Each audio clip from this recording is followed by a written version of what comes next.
Hi everyone. Well, it seems that Christmas time is when old vintage TVs in my area start coming up for sale. I found this one on a local auction site called Trade Me. It was located a couple of hours drive from me, but luckily I've got a friend who lives up that way, and so I bid on the set and won it. And he went up and picked it up on my behalf and dropped it down to me a couple of days ago. So this is the first chance I've actually had to have a good look at it. Now the maker's Bell. Now the name Bell was quite a well-known brand in New Zealand, particularly in the 1960s. The founder of the company, Bell Radio and TV Corporation, L. Bell, he was a pioneer in regards to some of the early TV transmissions and TV stations in New Zealand, mainly in Auckland. He was a very inventive guy, very innovative, and sort of loved technology, loved electronics and all that sort of thing. And he actually designed some of these sets himself. And I also believe too, he actually designed some of the line output transformers for some of the Bell TVs as well. So and they did make some colour sets in the 1970s, but they were based on a kit set design, and they actually weren't very reliable. And because of that fact, very few of the Bell colour sets now exist. Well, this one here would be, I'd say, probably mid-60s. I'd say, going by its looks. It's quite a small set. It's the picture tube's about a 10 or 11 inch in diameter. So being a portable TV, it's actually quite compact. This is not one I've seen before. This is the very first Bell of this type that I've seen. I remember as a kid, years and years ago, picking up a Bell TV at the tip. It was a portable. It didn't look like this, but I seem to recall on the inside the line output transformer in the line output valves are actually hanging upside down. So this is probably the same. I haven't actually taken the back off yet, so I actually don't know. Yes, no, Al Bell was a pretty well known, and they actually made they made quite a few various makes and models and ranges of TVs over the years. This one being a portable, it's actually probably quite rare, because I dare say most people probably, the average household here in the 1960s probably had one TV in the lounge. I mean, if you had a TV in the lounge, one in the bedroom, well, you obviously, that was probably quite a luxury back then. So I'll might as well go a bit closer and sort of see what the layout of it is. It's actually in quite tidy condition. Actually, it's not too. I mean, cosmetically wise, it's not too knocked about or anything. It's all fairly clean and tidy. All the knobs are there.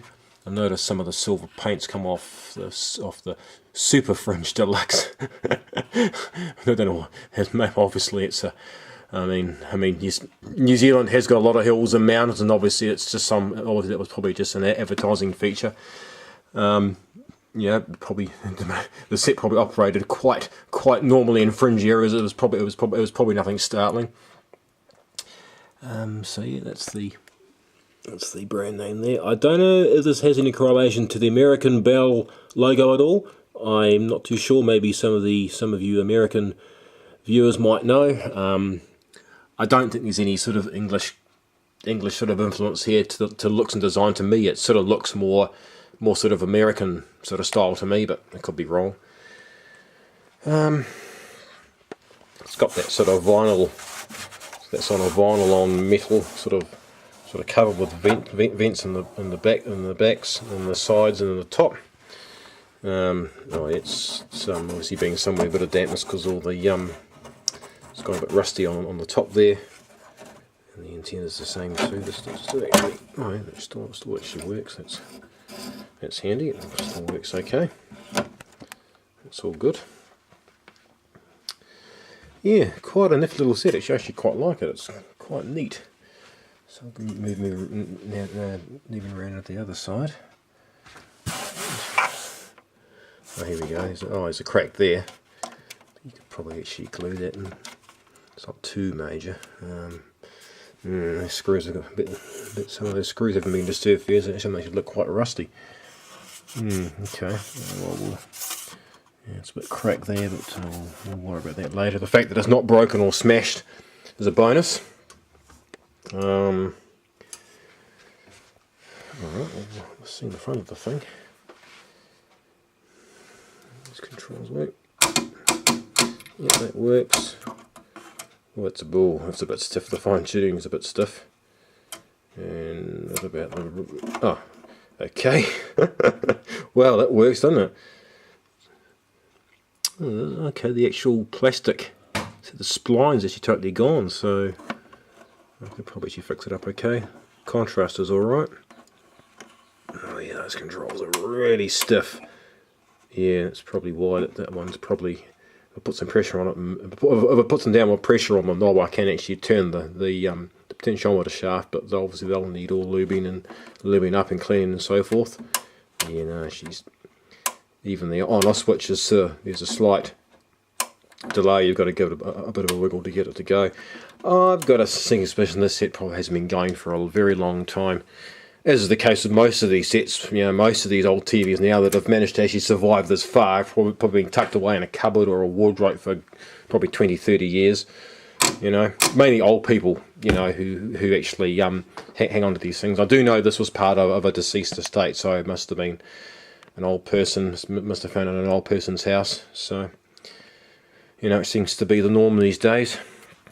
But even that's quite stiff to operate as well. So, yeah, I reckon it's quite a cool looking set. Actually, I quite like the styling. It's quite neat. All right, well now, it's actually not that heavy. Actually, it's not heavy at all.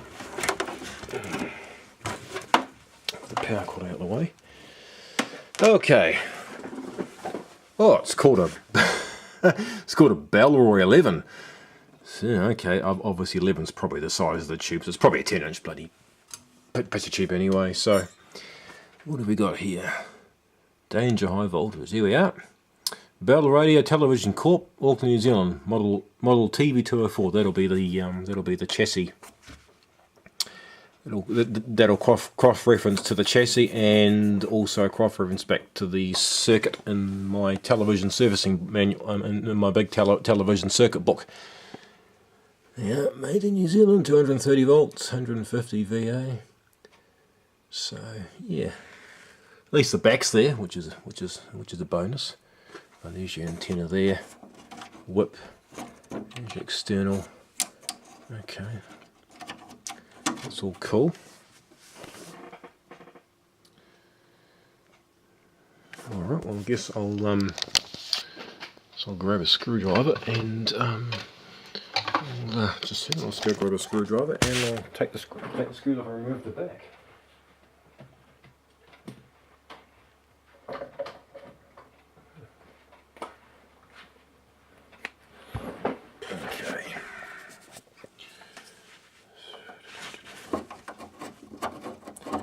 It's actually quite nice to get some small vintage sets for a change. You know, I seem to be getting, you know, majority of my TVs are quite large ones, or ones on legs, or consoles. Mind you, I've got a small handful, a few portable ones, but this is probably the smallest, one of the smallest valve ones I think I've got. Oh no, I've got a couple of AWA Murphys which are actually smaller than this, which I must do a video on those at one stage. I've actually got two of them. They're quite a nifty little TV. Yeah, I must do a video on those at some stage. Okay, it's removing the back.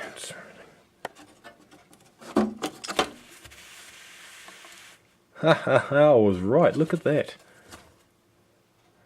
I was right, look at this. It's actually, this is almost like the one I had as a kid.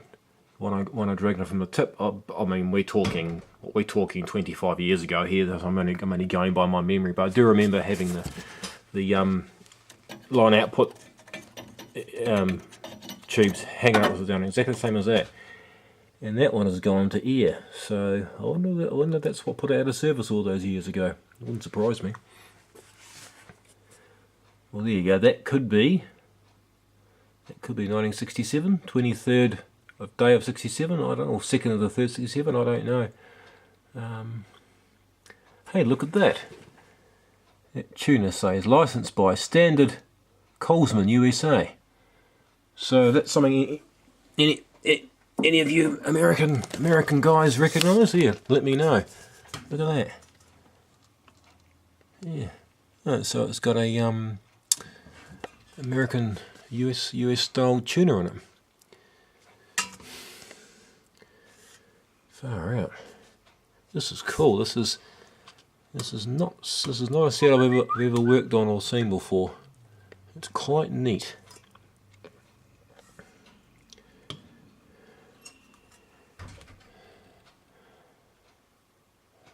I just got a text before, and obviously some of you fellows have worked out, yes, I've got a Samsung Galaxy S3. See a little whistle as my text alert. So it actually catches some people out by surprise. It's quite funny. So looking at this, I reckon to get to so how would you get up top there? I'd say that top comes off, one at the bottom. Obviously it doesn't come out on the bottom, does it? Oh, hey, look under here. Oh, hang on. I'll just turn this around. Hang on, guys. This looks interesting.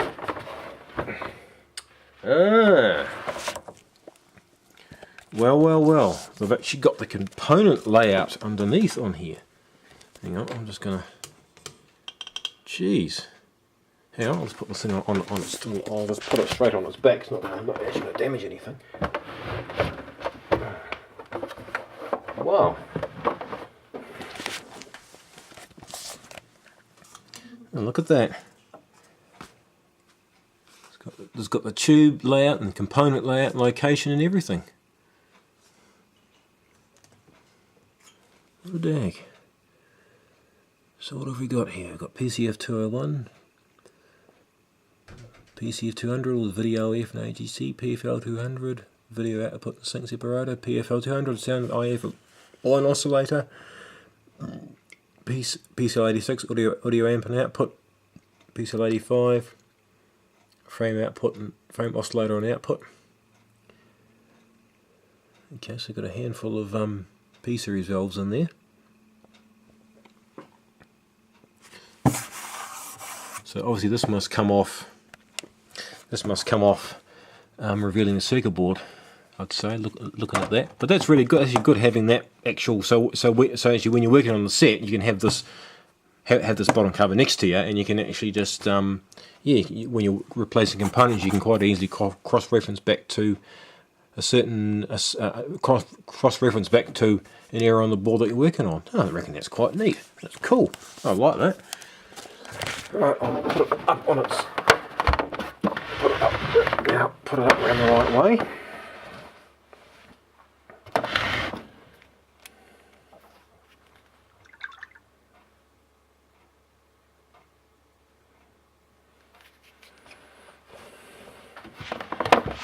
Okay.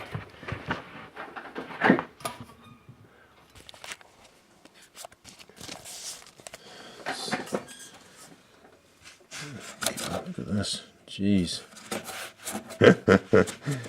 Man, it's got a nice big coating of muck in there. Oh, my neck. Oh no, it uses those resistors. Oh goodness. My dear. My goodness. This will be another nice big restoration job. It uses those horrible mustard colour resistors that all drift.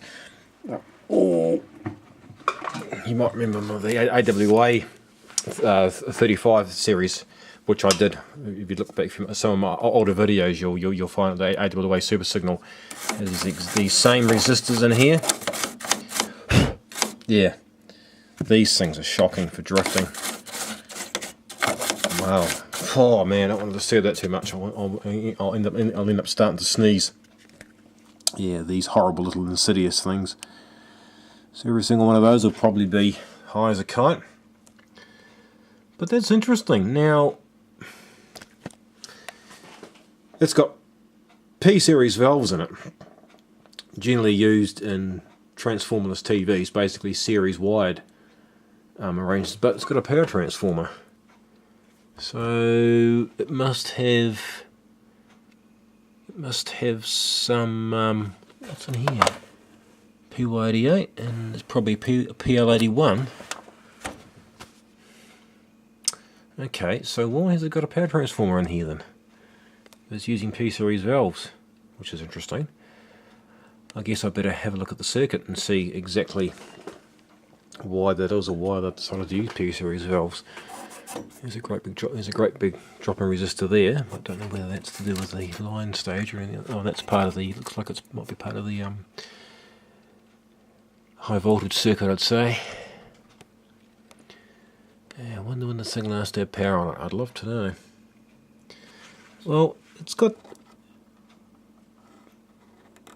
PCB mount type electrolytics in there, so yeah, this must be it. This could be late 60s. Looking at that, yeah, it's got these modern type sort of PCB mount electrodes in there.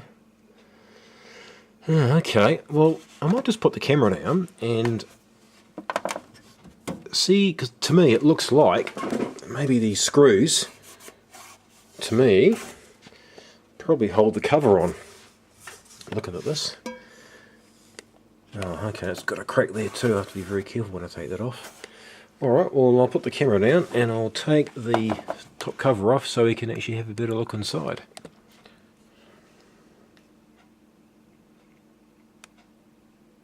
Back in a sec.